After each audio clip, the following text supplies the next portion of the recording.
Hi, welcome back. We're going to talk about Chapter 4, Environmental Policy. Okay, so what do you understand by the word policy? Policy is a statement often provided by an authority figure, such as the government, and that statements or a set of statements includes the uh, action items, okay, and also the intentions behind those action items. Okay, for example, uh, when they state a policy on um, ban on outdoor smoking, for example, on campus, then they would say that they'll not only say that outdoor smoking on campus is prohibited, but they will also say that because there is uh, smoking is injurious to health, uh, not only for the uh, primary smoker, but also it's not good for second hand or third hand smoke um, um, exposures. So that's why we're going to ban this um, campus wide. So this is a statement or paragraph of statement, so as you called, is a policy. Okay, now you don't understand that the policy for the environmental health policy is uh, designed to protect public health. Okay, so um, the main um, objective of environmental policy is uh, protect people from environmental exposures so that the illnesses that are related to environmental exposures, they will be reduced. Okay, that is the main objective. Now there are four types of policy principles that they use, that the government uses to uh, develop the policy. What are those principles? The first is precautionary principle, where uh, when the when the cause and effect relationship of between exposure and outcome is not known, we can't say for sure that this particular exposure agent, whether it's chemical or biological pathogen, definitely causes these particular health effects such as cancers and other types of adverse health events. If there is some evidence is there but it's not fully developed, even in that case, a precaution will be taken, and the exposure, the policymaker will try to reduce the exposure to that agent um, as much as possible, even though the full knowledge is not known. That's precautionary principle. Polluter principle is pretty simple. You can read from the book. The one who pollutes the atmosphere has to pay. Sustainability principle is where because it's basically protecting the environment. So how it is doing it? Basically, we have the the natural resources, um, you know, land that is available for habitation, water sources, um, the the timber. These are limited. Okay, you cannot. They don't grow. Okay, trees might grow, but it still takes a lot of time. So natural resources are very limited, and at the same time, as we saw in chapter one, the overpopulation that is happening. So when there is a overpopulation and the population needs land to be habitated, care must be taken so that these natural resources will not be depleted. Okay, so we have to make a balance of how much population expansion should be allowed, uh, and at the same time, the depletion of natural resources does not happen. That's a sustainability principle. Okay, What else is there? Um, yeah, sustainability, environmental sustainability, and other types of environmental justice principle is there too. Justice, as you know, that everybody should have access to clean air, water, and have a high degree of food safety. Unfortunately, that is not uniform throughout the country, and some areas the they have the water quality is bad or air pollution is bad. So the environmental justice is where everybody should receive have access to good environment. Yeah. So irrespective of color, race, ethnicity, national origin, and so on and so forth.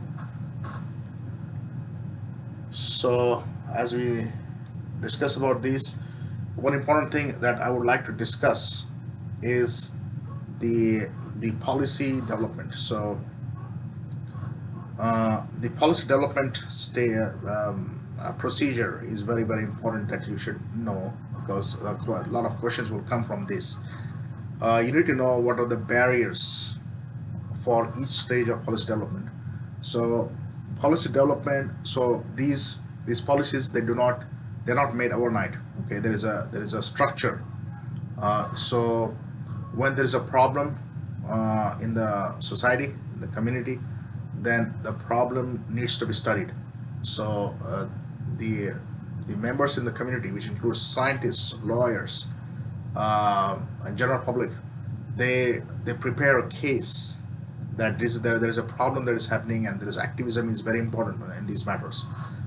Those activism causes um, the government to take some sort of to think about that problem. So basically, the case is presented to the government. Okay, so when the case is presented, then there are some. It goes through certain stages before it's accepted as a before a law is made to tackle the problem that is presented. Okay, so the first is policy definition, formulation, and reformulation, that which includes so when the case is presented, then it will be reviewed, and they will review it for the clarity. If the clarity is not good, then it will not go to the file will not go to will not see the next stage. So it must be very clear. So they should be easily um get an idea of what's happening. Okay, if there is a lot of scientific jargon, then they will not understand. Remember that the government officials are not they're not scientists. Mostly they understand the legal language. So that's why the file must be uh, restricted from the scientific jargon, and must be easy enough to for the policymakers to understand what's going on. So that's why a lawyer should be on board. He or she is going to present the case in the language that policymakers will be able to understand. So clarity is very important. So now you believe that if the clarity is good, then it will go to the next stage, and that is agenda setting. So agenda setting is a stage where they will dissect the problem. Okay, they're going to dissect it. They're going to uh, prioritize the problem, whether to put in the upcoming session, or whether to defer it for the next session of the Senate, or whatever government law is that. So how they prioritize the problem to be considered for the next stage is they evaluate the risks. If they evaluate the risks, and so if they find that this particular exposure problem is causing a lot of risk to people's health, so which means this risk meaning risk to multiple systems, multiple organs. They're having a data that is presented where there is a lot of victims are having this issue, and um, uh, it's ongoing, or there are a lot of the human data is attached to the application. So all this very hardcore scientific proof is there, and these risks are presented in very much detail, and everything is um showing that there are various types of risks that are involved from this particular exposure. Then, based on this, they will uh, think that this is a pretty severe problem. So significance, they're going to score the significance.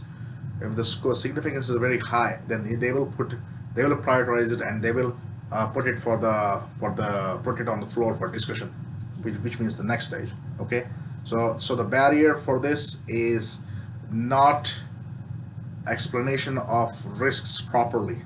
Okay, that is barrier. Now, if the barrier is not there, then it goes to the next stage, that is policy establishment. Okay, now this is a stage that is extremely important. Even though they understand the significance is pretty high, the problem section, I mean the solution section for the problem is very important for this particular stage. Remember, going back to the submission of the file for the first stage, the community members such as scientists and lawyers, they present the case. So they tell the lawmakers about the problem, but also they tell the possible solutions. What are the possible solutions to solve this problem? Who they think will be the best among the government officials will be able to solve the problem. So what type of infrastructure that should be needed.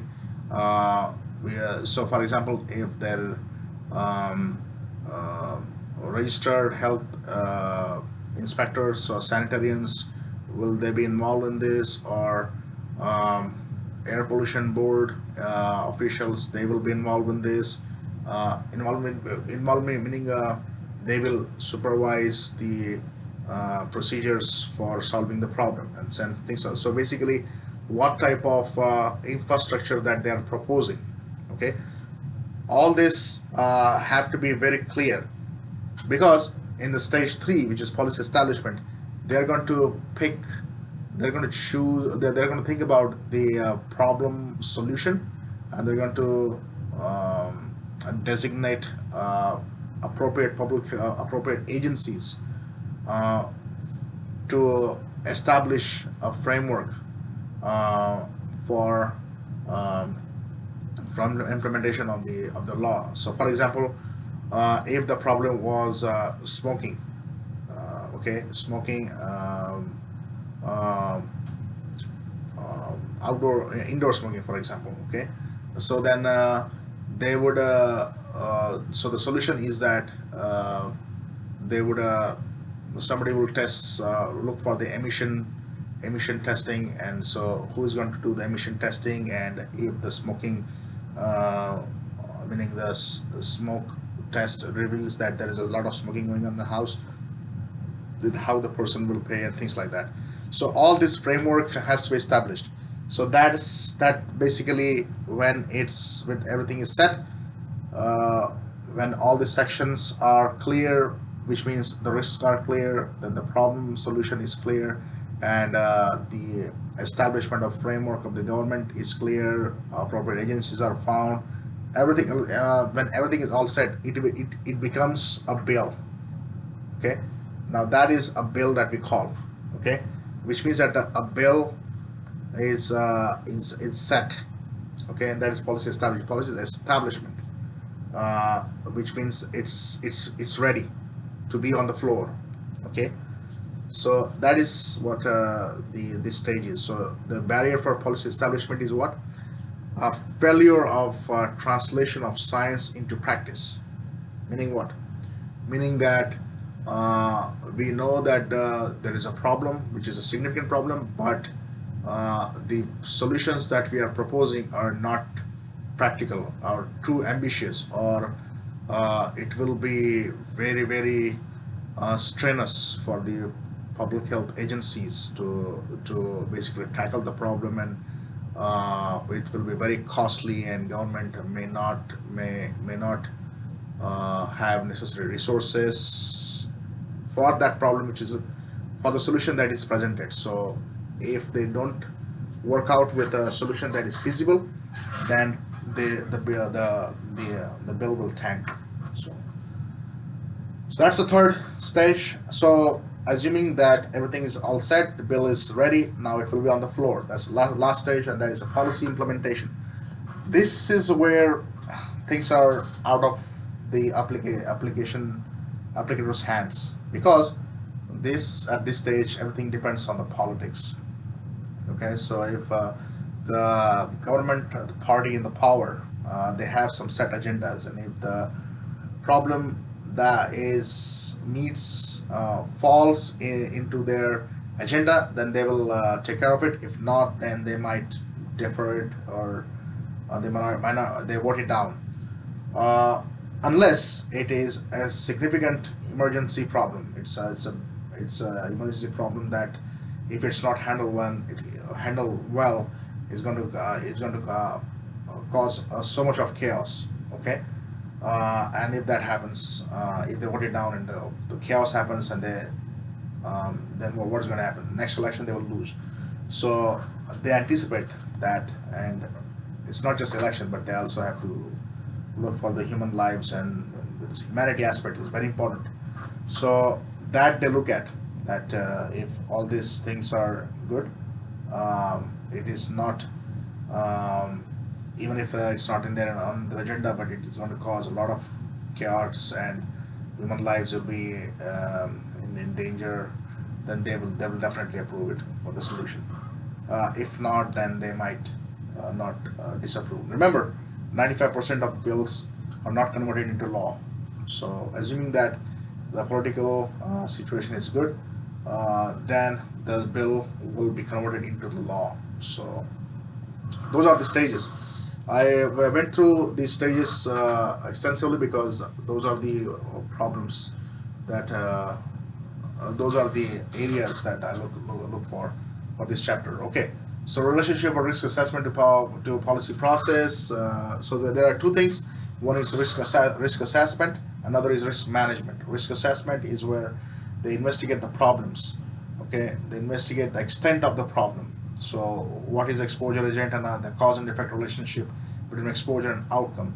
So that is a risk assessment, and the researchers, public health researchers, usually they investigate the problem. There are researchers from the government, so it's basically researchers that handle this problem, that handle this task of risk assessment. There's another thing called risk management. Risk management is where the actual lawmaking. Okay, so the what type of laws that are needed to manage the risk. Okay, now this is the job of the government officials. Okay, so now there are four types of laws that we need to discuss. One is licensing law. Licensing law is that this is not about a person's license, but this is about registration of the chemical. Okay, all the chemicals. There are 83,000 chemicals that are in the U.S. that are registered with the federal government. So there are scientists that they find that investigate the chemicals, and those are the so investigate means they do toxicological studies on animals, and they try to figure out the toxicity of the chemical, and at what extent it's toxic, its lethal dose, and all those things, and so in and out about the chemicals, so that when there is too much of exposure to chemical, uh, we know what to do in that situation, and how to reduce the exposures. So so unknown so the in the US we have to have a known chemical for our um, industrial processes.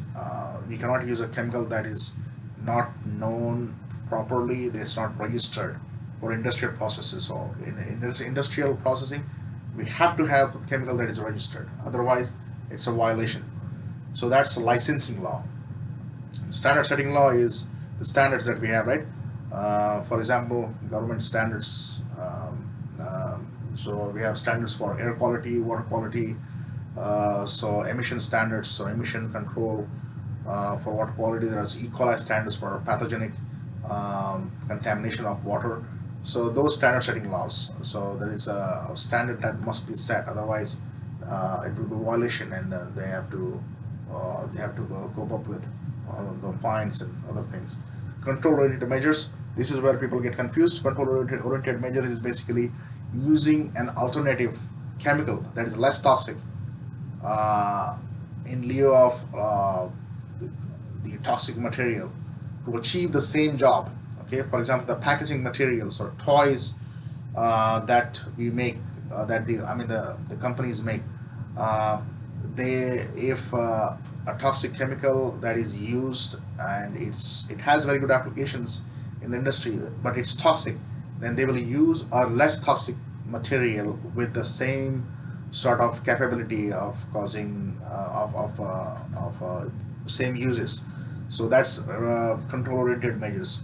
Monitoring is a surveillance. So we have a surveillance of pollutants. We have surveillance of diseases that are caused by the pollutants.